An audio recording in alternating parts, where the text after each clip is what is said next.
And that's updated build for my 4 elements monk, completely ready to crush the end game. I will explain and show what gear you need, what skills and support gems to use, my passive skill tree, so let's slam random tier 15 map and start. First of all, let's talk about skills. Ice Strike is our main damaging ability that will shatter enemies into ice, and right now with not the best gear, it scales almost to 300k DPS. Its combo attack and third strike can do even higher damage. So overall DPS is somewhere in the middle between normal attacks and third strike. And I'm not even having the best gear. As I told you, my stick got almost 600 DPS, and on the market right now there's something with 1000 DPS. Support gems on this skill is Martial Tempo for more attack speed. I guess it's self-explanatory, more attack speed, more DPS, and attack speed actually scales damage a lot. And I'm using Concentrated Effect. It gives me more area damage. And at first I thought like, why do we need this area damage? But if we take out this gem, you will definitely see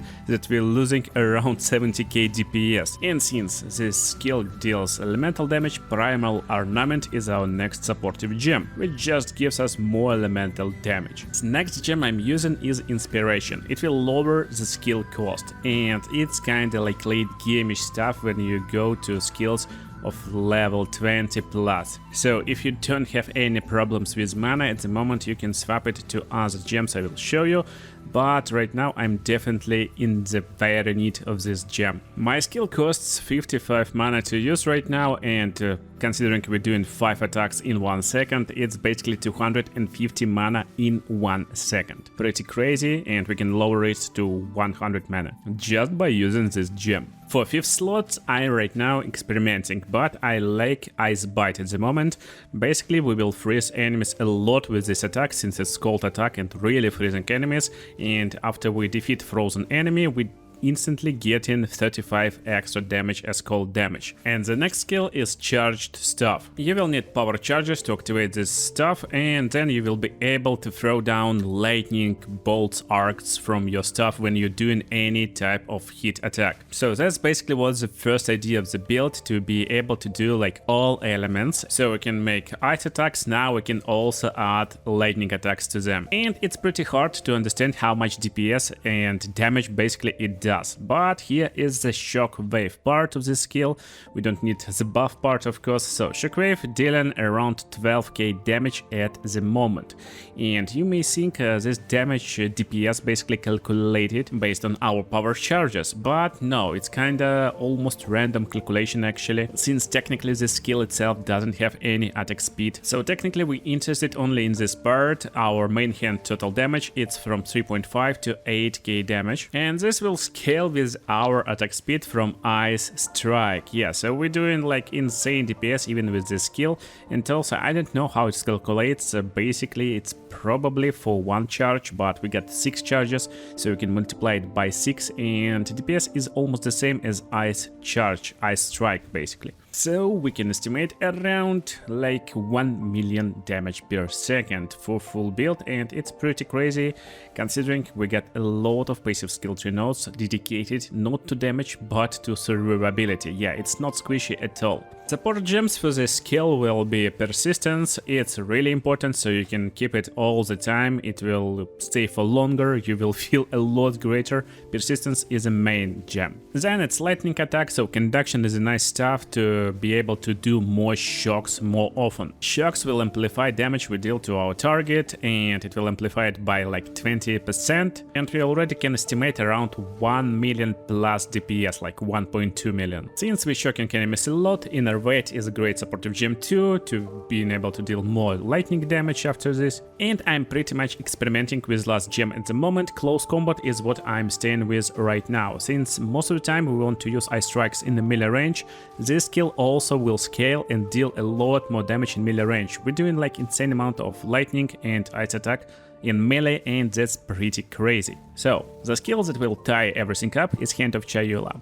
it changed a lot since my last build, not skill itself, but supportive gems I'm using inside. Basically, with Hand of Chayula, you're rushing towards enemy, it's used for mobility, as well as destroying enemy resistances and amplifying our lightning and ice damage. And the first iteration of the build used this passive tree node, so it will be Whispers of Doom, which gives us ability to apply 2 curses at the same time. And that's why in previous iteration of the build I got Sniper's Mark and Conductivity inside Hand of Chayula. So Hunter's Mark helps us gain more power charges, while Conductivity destroys enemy lightning resistance. But right now all these parts of the build are completely gone, and for a good reason. As you see right now, this build is complete overkill. We don't need any more damage amplification and stuff, and I cleared T18 maps. Basically it's T16 base tone amplified by 2 bonuses on the map.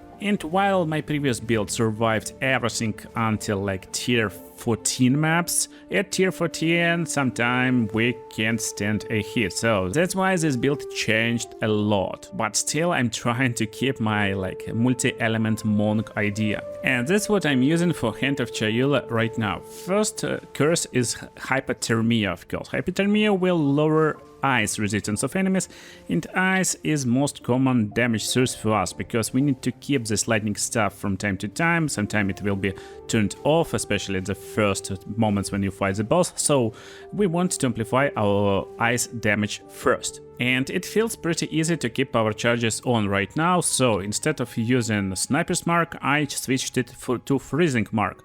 Freezing Mark will give us a lot more chance to freeze our enemies, gain power charge, and also it got nice damage when we shattering frozen enemy. So it amplifies our next part of the build, our Heralds of course. To amplify Hypothermia, I used Hex Bloom on Hand of Chayula. It basically gives us ability to destroy enemy, like small enemy, and then this curse will jump to other enemies in around him. Insanely powerful stuff will give you ability to kill small enemies, and then curse will jump to bigger enemies, so you will have amplified damage against them. But most important of course is Heightened Curse to amplify effect of our curses. So I'm talking a lot about power charges, how we get power charges. I guess you probably know already, we need Combat Frenzy. Combat Frenzy will gain us power charges when we freeze, electrocute or pin enemy. We will freeze enemies a lot, we will get a lot of power charges, and always add Parafusion supportive gem to being able to get 2 power charges instead of 1. To make this work, of course you need Resonance on passive skill tree. To shatter wall enemies on the screen with just 1 attack, to make them explode basically in chain reaction, we need Herald of Ice as well as Herald of Thunder. Before, as I told you, I got Herald of Ash also, but right now I removed it for more survivability, and we don't have a lot of amplification for elemental damage anyway. On Herald of Ice, I'm using Magnified Effect to amplify area of effect basically for our explosion, and it shatters wall screen basically. Since it's doing cold damage mostly, I like to penetrate cold resistance, because when you're playing high tier maps, sometimes enemies get high resistances and we want to penetrate them, so small enemies will shatter every time. Also Cold Infusion, since we don't care about lightning and fire damage. On Herald of Thunder I dropped Blind, it blinds enemies a lot and helps us to survive more damage by generally giving us kinda evasion. Lightning penetration for same reason as Cold Penetration on Ice Herald, and Overcharge to amplify magnitudes of shock and deal more damage when we get this Herald of Thunder basically. And we get 3 skill slots left. So first one will be Bell of course. Bell used to destroy bosses, basically melt them or destroy like large piles of enemies, very hard enemies who are trying to surround you. Bell basically amplifies wall damage dealt. When you hit it, it also hits enemies with a shockwave based on your different... And that was the first idea of the build, basically, to deal 3 different elements on the bell, and it amplifies damage by 90% more, so it's multiplicative. But again, even with 2 elements, build is complete overkill, that's why we got different supportive gems on our favorite bell. The first one is Rage. It's pretty useful. Basically, you slam the bell, you start hitting it, and you will gain rage charges, therefore dealing more and more damage. Next one is Overabundance. It gives us ability to hit the bell and gain combo charges. Basically, we can hit the bells without cooldown with overburdens. Technically, it's everything you need, but I added heft for more physical damage and heavy swing for even more physical damage. Since while damage of the bell affected by elemental alignments, it's actually doing physical damage. You can check it in the Tempest Bell tab. Basically, Shockwave dealing physical damage mostly. Yeah, it's dealing some thunder, some lightning, some cold damage, but main damage source is physical. Important supportive gem I'm using is Wind Dancer, of course, with different supportive gems. So Wind Dancer gives us more evasion, therefore more survivability. We stack in evasion a lot with this build. Supportive gems is Calling Strike, that gives us ability to one-shot some guys like magic and unique, like magic and rare monsters, and also gain power charges at the same time. Clarity, since as I told you, mana is a little bit of problem for this build at higher levels with high tier spells, and Clarity gives us mana regeneration, and Unbreakable, since it's giving us stun threshold and not costing any additional spirit. Skill that came instead of Herald of Ash is Grim Feast. Again, you can completely slam whole game with Herald of Ash and have a lot of fun, but in tier 15, 16, 17 and 18 maps there's a lot of on-dash effects on monsters, so they kinda die and blow up and they can definitely one-shot you. So to prevent this, we need Grim Feast. When you defeat enemies, there's white spirits after them, you pick up the spirits and you basically double your energy shield. Supportive gems aren't important on this one, so you can slam anything that your spirit is allowing you to. I slammed precision, cannibalism and stuff that gives me more bottle regeneration. It's definitely good to know what skills to use, but how to use them is more important. And doing wrong combinations will lead you to being one-shotted by mobs or not dealing enough damage to bosses. Honestly, it's pretty easy to play, but what you need to know that you want to use Hand of Chayula constantly, since when you get charged stuff on, you will deal like long-range shots a lot. This build specializes on 2 damage types at the same time, and you want to deal them in melee range like 90% of the time against 90% of the enemies. When you're in danger, like on the screen right now, definitely don't hesitate, just roll away, try to run away, regroup and then go in again. Don't stand like an NPC or tree on the map. Guys, you're playing Monk, you need to be agile, run, move, blink, hit and destroy your enemies. So when you play maps, always look on your power charges and power stuff, and don't even wait. You can use them every now and then and you will always be at 45 seconds of charged stuff. Since with this build you will get plus 20 seconds of power charge. Power stuff time basically every time you use even one power charge. Another little trick you will see right now is to leave one enemy alive. So basically you need to keep one little small enemy alive, mostly like all the time if possible, because when you're fighting versus enemies who get on-dash effects, you want one target that you can jump backwards with Hand of Chayula and not stuck in explosions of some like green rot from these mushroom boys in caves or like other like crazy guys. So maps is pretty easy and straightforward. For bosses, here is the tip: always prepare beforehand and get this white spirit so you will have double energy shield. And combination is simple: Hand of Chayula, 4 strikes, then bell, and then hit, and he will destroy them really fast. If your gear doesn't allow you to destroy boss in one rotation, the main idea is to keep this Hand of Chayula debuff all the time. Instead of being hit, it's better to roll a little bit and unleash full combination on fully frozen bosses only. And since we have insanely high attack speed, Bell will be destroyed in a few seconds. Always reapply Bell every time as much as possible. That's how fast this build can destroy tier 18 boss. Now I will show you the gear I have that keeps me running tier 18 maps pretty constantly. So probably most interesting stuff for you is my stick, of course, but it's pretty basic. I crafted it myself. My previous one used a lot of elemental damage, but again, most attacks scales from physical damage anyway, and physical damage is a lot easier to scale. You will have like 200 to 400 physical damage most of the time, while you will have from 1 to 200 like lightning damage, and that's completely awful, you know, when you hit for 1 at higher tier maps. Therefore, you're looking for just high physical damage stick with a lot of attack speed if possible, with some critical hit chance for this build, and also plus level 2 melee skills will be a great benefit to you. As you noticed, we got loads of permanent buffs, so to run this build you need high amount of spirit. You want to find some gear with spirit, especially early on, and you want at least like 150-160 spirit. But when you get your third ascendancy, spirit problem will be fixed with just a good piece of armor. Our spirit will be scaled with evasion and energy shield from armor, so we need something like this. That's pretty much like baseline what you want to run complete build. It will be around like 800 evasion rating, around 300 energy shield, like 300-400. For stats, you don't need anything special basically on any type of the gear, technically like almost none of them.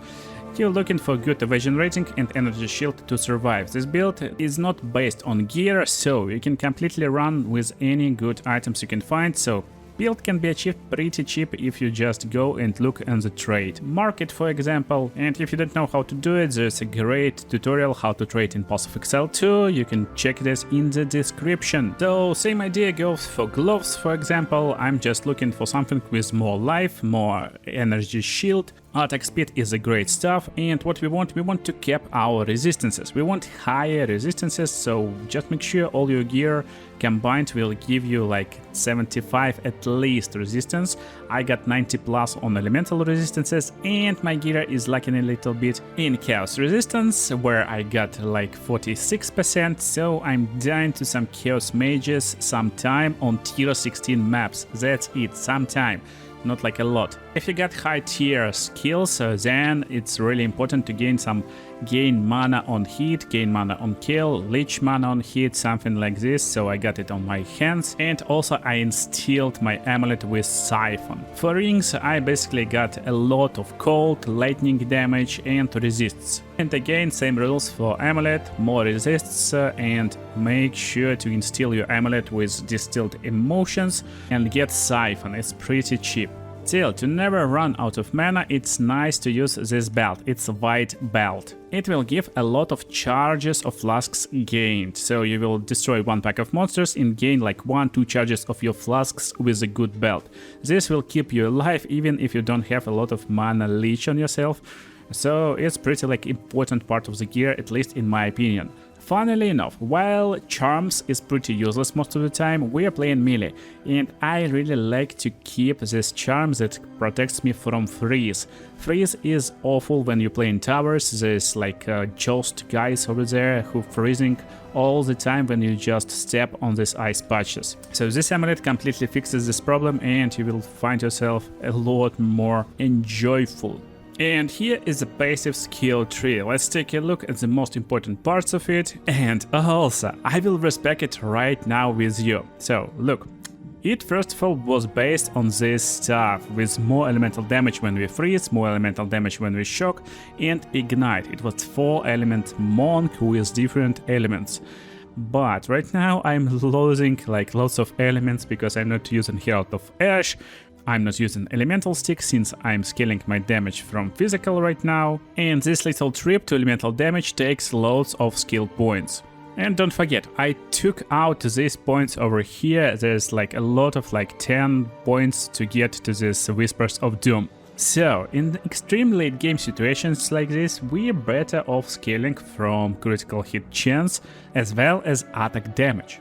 Critical hit chance will increase our DPS almost by same amount as elemental damage. Still, don't forget, elemental damage gives us stable damage, while critical hit, unstable damage. We can do like 5 crits in a row, we can do 0 hits in a row. But melting bosses is a lot more funnier with insanely high critical hit chance. I will add this note siphon for you, so you know where it is, because I instilled my amulet with siphon.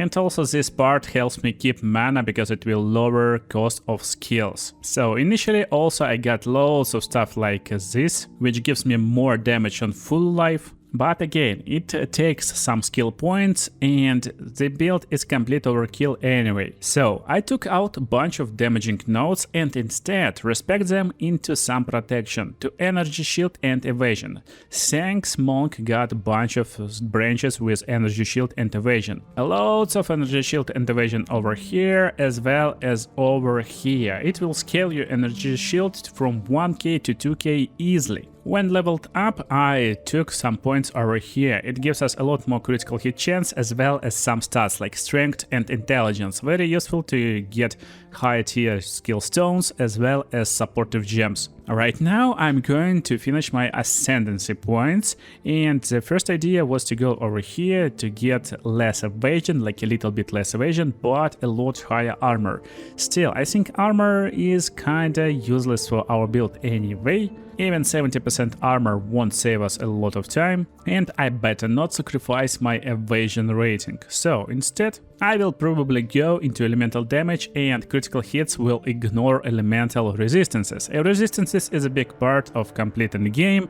There's a lot of monsters with high resistance, especially with high TOE stones, so it's nice to have ability to ignore the resistances without extra skill points in passive tree. So I want to make Respec right now. We got 53k DPS right now on Ice Strike, almost 2k energy shield with 85% evasion rating. My idea is to take some points out, organize connector over here, and completely destroy this part with elemental damage. Sadly, I will be forced to forget my Grim Fist level 14 because I won't have enough intelligence. And here is my idea. I will take electrocute for charged stuff. Now instead of shocking, it will electrocute my enemies. I still can shock with Herald of Thunder. But now I can not only freeze my enemies, especially bosses, but also electrocute them, making them completely useless for 5 seconds. So I'm getting some points over here to increase freeze build-up and also defenses, instantly 200 more energy shield.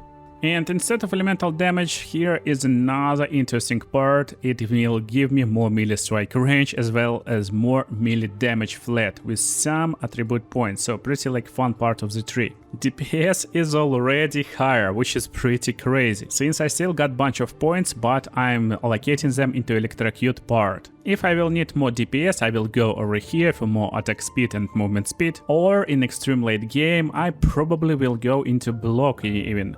Block over here will give more chances to block, and you may ask, why do you need block on your monk? And here is the reason. Basically, there's nice stuff, nice quarter stuff that gives us block chance in late game, and as you can see, I got a bunch of them. I will be crafting them soon, so make sure to subscribe to not miss the video where I will craft all this stuff to make the best quarter stuff on the server, probably, or will waste loads of exiles. It will be fun. And let's try this new build on tier 17 boss map. So damage is pretty okay, 200k unscaled damage right now, and that's how the mapping look. Mapping is pretty fine with destroying enemies, they blowing up, the cascade effect of blowing through Heralds is still persists, so it's pretty nice. And we get Divine Orb. Make sure to drop a like and you will get Divine Orb in your next loot drop. I'm mostly curious how this build will perform against bosses because I don't have shock effect on my basic stuff. I got